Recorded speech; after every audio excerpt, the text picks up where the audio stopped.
Blocktales.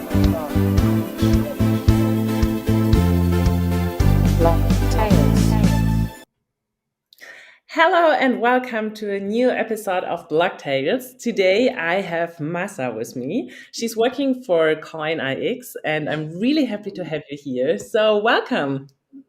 Thank you. Thank you, Sarah, for inviting me. And yeah, as you said, my name is Mahsa. I'm the sales and marketing manager at coinIX, and I'm really glad to be here. That's nice. We will soon start dig deeper in your personal story and your everyday life. But let's start with one of our favorite questions. So how would you describe your everyday life to your grandmas or grandma? Yeah, that's a really cute question. Well, if I want to talk to my grandma about my daily activities in the Web3 industry, I'm going to start like this. So you use a lot of applications daily, like Instagram, WhatsApp, and so many other applications to see the video of your grandchildren or to video call with your friends. Now, there is a new technology which is the next generation of the internet, and you can have like the same applications, but then you can transfer value without any third person to watch it or to control it. Now, I work in this industry, and there are some companies who are trying to use this technology to create innovative applications, and my company, the company that I work for, invest in these new innovative new startups. So this is basically how I would try to explain it to my grandma. And regarding my daily activities, I can say that my daily activities is not really Web3 related. It's just like a normal job from 9 to 6. I will have to answer a lot of emails, enter a lot of conferences, go to a lot of I think we meetings. all do that. Yeah, I mean, this Sorry is to interrupt, but yeah, sure. what we all do in Web3 industry. And yeah, so there's a lot of office work to do, and I'm in touch with a lot of wealth managers who can be the potential shareholders of our company. And yeah, so that's how I would try to explain it to my grandma. But I think that was not so easy. That was complicated. I hope she Yeah, I understands. think it's a super tough question. It's a cute question, like you said, but it's also tough because it's like they are so far away quite often from what we are doing nowadays, and so it's hard to bridge the gap. But I like your explanation. It's nice. Thank you for sharing. Yeah. So maybe you can let us know a little how you started to work in the blockchain space, why you like it, and yeah. So going back to your roots regarding blockchain and how your story started. Yeah, well, it goes back to 2020. Back then, I started trading cryptocurrencies, but my knowledge was so, although to the surface, I was not really aware of the potential value of the underlying technology. I was more like looking for making for profit. But then, when I started to read more about blockchain, and then I realized the features and the use cases and how it can be used in different industries, I was like, wow, I want to be a part of this. And then I realized that not many people have recognized the potential of this industry. So the growth of this sector can be really huge. I think even right now, only 4% of the whole population are somehow dealing with cryptocurrency. So we can expect a huge exploration in the future. And there was something else like the talent shortage. I can see that like some companies are really striving, they're really trying to find someone who has good communication skills, is really good in blockchain, but it's really hard to find something like this. And then I realized that if I dedicate my time and energy to the blockchain industry, I can actually manage to have a really successful career path. So this was the beginning that I decided to read more. Then I started to take part in different conferences. I started doing networking even before I start working as an official and someone who works officially in the blockchain industry. I started my networking and somehow found my way in the industry. But I'm really glad that I did it. It's a really nice industry to be in. Yeah, so do you still remember, like, because you said you went to some conferences, do you still remember your first conference and how you experienced it, basically? Yeah, it was actually blockchains in Hamburg. Oh, And nice. yeah, and back then I was a student, and it was really interesting for me. I wanted to get to know the people, and this is so interesting that find my first job in blockchains. So I went there, and back then I was writing my master thesis about how CDFI, centralized decentralized finance, will affect gaming, Web3 gaming. And I tried to talk to everyone about my master thesis, and I was trying to find a company to write my master thesis with. And I met some people there. And after a few, it was like we got connected on LinkedIn. And after a few months, they were looking for someone for marketing. And I was like, why not? I can start my official job in the blockchain industry. And then I started. So I think for anyone, for any woman who wants to start their career path in the blockchain industry, networking and just be present in conferences is really important and helpful. Yes, sure. I can totally agree with that. On that, I also started networking, going to those conferences, and at the beginning, for me, it felt a little scary because I didn't know anything. I went there and was like, "Okay, I don't know anything about the technology. I don't know anybody from there." They're like those huge panels, and I'm like, "Okay, let's see whether I can even follow what they are talking about." But yeah, so the I think maybe only the first time was a little tough, and already the second time it got so much easier. So yeah, I liked it a lot. So I have another question because you said you started trading back in 2020. So how did you start? Because like it's not, I mean, I don't know a lot, especially women who kind of started trading coins because it's still not that easy. And so how was there somebody kind of introducing you, helping you at the beginning? And had there been another female friends with whom you have been able to talk and kind of exchange your experiences? Yeah, I actually had a few female friends, and we used to host clubhouse crypto rooms together. And I think that was actually a really good networking space during the Corona time. I found a lot of females who were pioneers in the blockchain industry. And after that, we tried to do some projects together. But I think diversity in the blockchain and crypto is rising in comparison to the former years. For example, if we compare to 2020, I think we have around 43% increase of women's presence in the blockchain industry. And if I want to be honest, I can say that being a woman in the blockchain industry is actually an advantage because most of the companies have a tendency towards diversity. And when you have the blockchain knowledge, you know what you're doing, and you are a woman, the chances that you find a good job and you can build a nice career path is really high.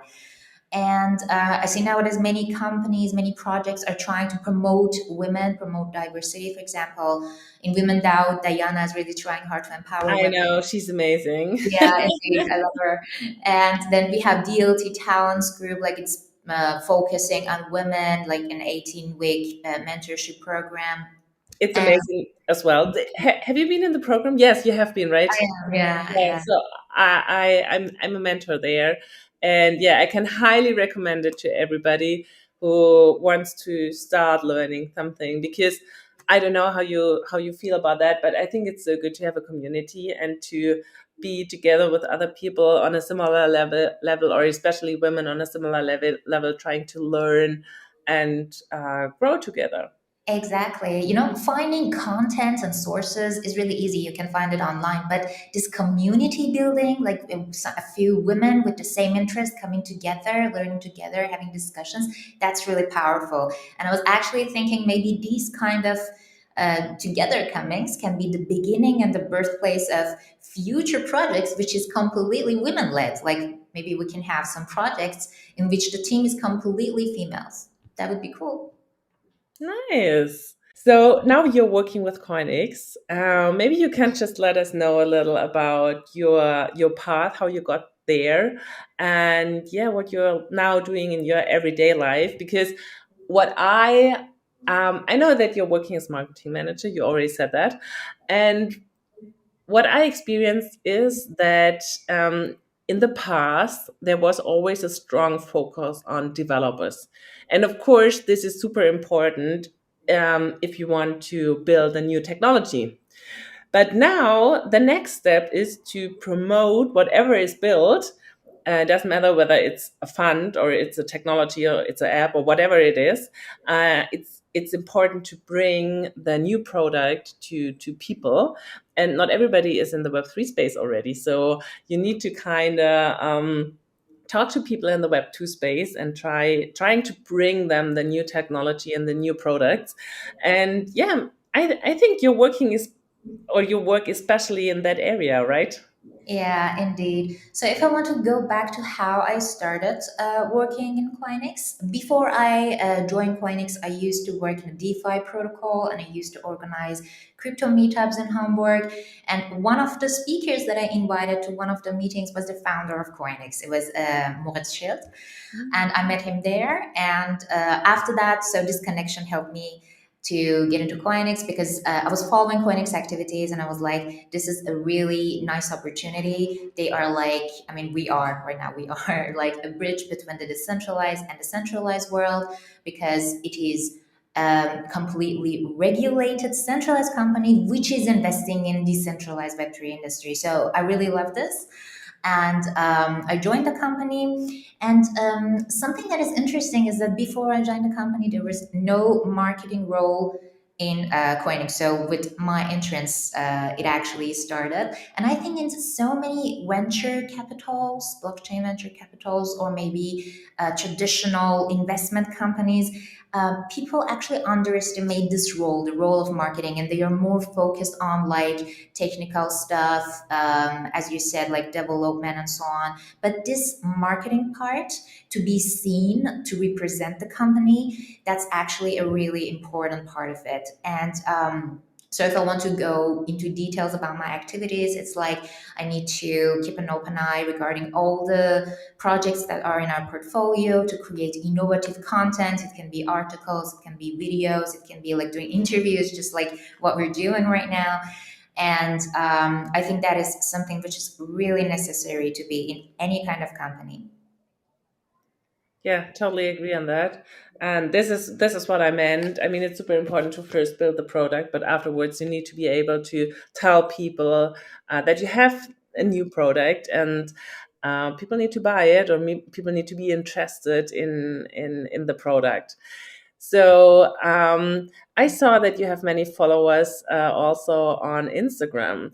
And what I experience is that, especially in the Web3 space, it's LinkedIn, it's Twitter, it's Slack, it's Discord. So, yeah, what do you use? And is Instagram playing a role as well? Regarding investing, do you mean? Yeah, so in general, so in your work, so in the marketing space, but for a Web3 fund. Mhm. Yeah, I think Instagram marketing depends on the product that you have and the service that you offer. For example, right now, coinIX is a venture capital, and our customers, like the people that we offer service to, are the shareholders. And the characteristics of the people that we target are people who don't usually use Instagram. They are like middle aged and they have a lot of money. They want to invest in the blockchain, but they don't know how, and most of them really don't have any Instagram and Facebook. That's why coinIX has no Instagram. So it's your private space. Yeah, yeah. Okay. But I mean, for example, before when I was working for a DeFi company, on if you have a project which is focused on a product which can be used by people, by younger generations, and so on, then Instagram marketing would be definitely useful for showing the use cases because most of the people right now are just scrolling. So if you are on TikTok and on Instagram, you can definitely use that for marketing.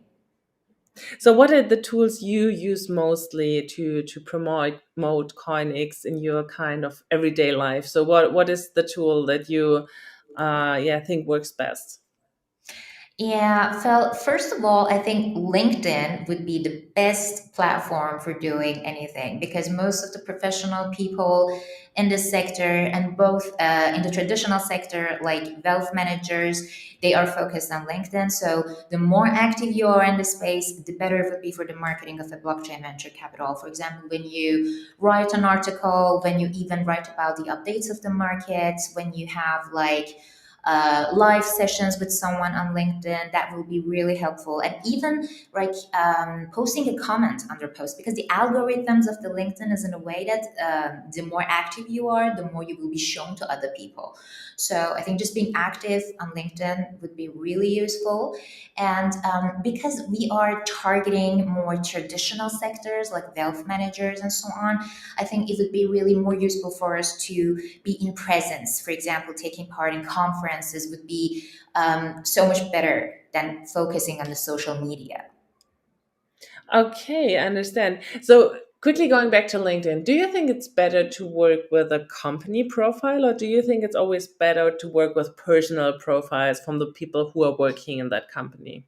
I think both. But when you make it a little customized, when there is a face, there is a name, there is a character behind that, that is a little more effective. Like, for example, when we talk together, me as Mahsa, you as Sarah, it will become a little more friendly, and the chances that we can actually do a kind of partnership would be so much higher. So I personally try to promote the company and promote myself, because promoting myself would be promoting my company. So I think anyone who is trying to like achieve a lot of audience and expand the realm of their network should somehow focus on both of them, because if you just focus on one of them, you're going to lose some of the chances in the other areas. Sure, sure. And then you said for your space, it's even more important to go to the conferences. So is it you who is always going to the conferences, or is it like the whole team going there and yeah, talking to potential new investors? So most of the time, a lot of events are happening at the same time, and it's really overwhelming to choose the right one to be in the right place at the right time. We even had sometimes we had the possibility like we divided the team into three different parts, and each one of us were somewhere on the planet Earth trying to be everywhere at the same time. But if it's not overlapping, if the conferences are not overlapping, we will try to be present, all of us. Okay. But sometimes it's a little hard when we have a lot to do and we need some people to stay at the office or be somewhere else doing something else. Then I will join as the marketing manager. Or when it is more some, for example, there was an event in Munich. The founders of the company were there. It is different, and the audience, the guests, who's going to be there, and who exactly we're targeting. So there are some conferences which are really technical and they are related to the blockchain products. In these kind of conferences, we try to send our analysts and our Sure. technical people. But in the others, in which we are targeting the wealth managers, we usually like the CEO and a CFO company will be there. Super interesting. So, because you said several times you're targeting the wealth managers, so how are you going to do that? What is your kind of strategy? And maybe you can also let us know a little about your experiences, how you see the market at the moment, because I think it's not the easiest phase. We are clearly in a bear market, and maybe yeah, what's your perspective on that? Yeah, so first of all, it's really hard to target like traditional wealth managers, because most of them, not all of them, but most of them have a negative tendency towards the blockchain market, especially because of the current news. Like in year 2022, we had a lot of drama. There were a lot of collapses. So many projects failed, and it was really hard to gain the trust of wealth managers and the people who were going to invest. And we probably will not see the mass adoption this year. We still need a lot of time. But I think we need to keep that in mind, that there are ups and downs in all the markets. And this time is the best time to build. Like the projects have to focus on building, testing, building. And we as a venture capitals, we need to keep an open eye. We need to just be focused to find the best projects to invest, because right now I think is the best time to get in. No financial advice, but I think anyone who starts investing right now will thank themselves in 10 years. And however, I have seen some wealth managers which are completely aware of the blockchain potential, and they are trying to invest and they are trying to analyze what would be the best product to get in. But we can see that so many projects are struggling right now, and so many projects are fading away. Some of them are trying to raise money, but they can't because investors are a little unwilling to invest due to the unstable market. And I think, regardless of all these contradictory news and events, it is the best time to come in. And I have a really positive viewpoint, but it is long term. We probably will not see anything positive in the next 2 or 3 years. But if you have a long term incentive in your mind, then you will definitely get your profit. So how are you working together with your portfolio startups? Yeah, so we usually have some kind of strategic partnerships. We try to offer like smart money. It's not going to be just giving the money and getting away. We are usually present when they have a specific product. We will try to promote it. We have like partnerships, events, like we're going to organize some events together just to push them forward. And sometimes when they need a specific connection, a specific professional to join their team, we're going to use our network to help them. So I think it's really important for venture capital not to just give the money and say, bye, give me my profit in a few years. You should always be there, like taking care of the project and push them forward. Understand. And you, especially as marketing manager, is it that you kind of work together with them and yeah, you're working on some content, you're helping them with the marketing strategy, you might review, I don't know, their homepage, their pitch decks or their LinkedIn profiles, or are you doing something like that for them as well, or is there like maybe no capacity? For sure. So one of my jobs as the marketing manager, one of my tasks is to like post on LinkedIn about the updates of our portfolio. So for example, when we invest in a new project, we need to announce it on our social media. When the projects that we have already invested in have some kind of updates or they have done something impressive, then we need to announce it on our social media. So one of the things that I do is that I monitor all of these projects constantly. And when I see that there is an update or anything, I will prepare a post, I will prepare like some content, and I am in touch with them because I need to make sure that the content that we're posting is aligned with their goals and we are not like sharing any confidential information because we as venture capitals, we usually get some information about their updates which is not published yet. And so this is the way that we are in touch regarding the content. How is your job influenced by the fact that your company is listed on the stock exchange? I think because this is like a huge difference, I guess. So maybe you can let us know a little more about that. Yeah, exactly. I mean, we consider it an advantage because joining the crypto world, joining the Web3 world has many risks. There are a lot of things that you need to take care of. Even finding good projects is hard, and we have the possibility to invest in projects and in tokens which are not listed yet. For example, we invest in SAFTs, which is the abbreviation of Simple Agreement for Future Tokens, and the retail investors, the angel investors who don't have the connections, they cannot really do that. So we as a listed company have the capacity to bring people into the blockchain world, and when we are publicly listed, it gives that feeling of security, it gives that feeling of safety to our customers because Understand. you are actually investing into the decentralized world, but you are using a regulated centralized company. So it will be so much easier. And I think this would be the best first step for the newcomers who are a little unsure of what should I do, how should I invest, where should I go. So I think this being listed is definitely something that makes us stand out among so many other investment companies. So, as a marketing manager, you promote all the content. And I think a company that is listed on the stock exchange really needs to take care a lot about the wording. And so, how difficult is your job, and how much do you need to take care about what you're saying? And yeah, Yeah, it is indeed something that we need to take care of. I mean, it's not that easy that I just post whatever that I want on the social media. For example, when you have a crypto project which doesn't have a doxed team, you can post whatever you want on Twitter or LinkedIn, and no one is going to like check you like that. But when you are a publicly listed company, it's like in another level. And we usually have the second eye principle. So whenever that I write something or I want to post something, I would try to get the idea of someone else. It doesn't really matter who, but someone else in the company, because I personally think it would be really nice if someone else just takes a look at what you're doing to make sure that it will be okay to be posted. But definitely, like when you have an advantage, like getting listed, more responsibilities and more stress comes with it. But it's like I think the advantage part is so much higher. Got it. And you can handle it. Yeah.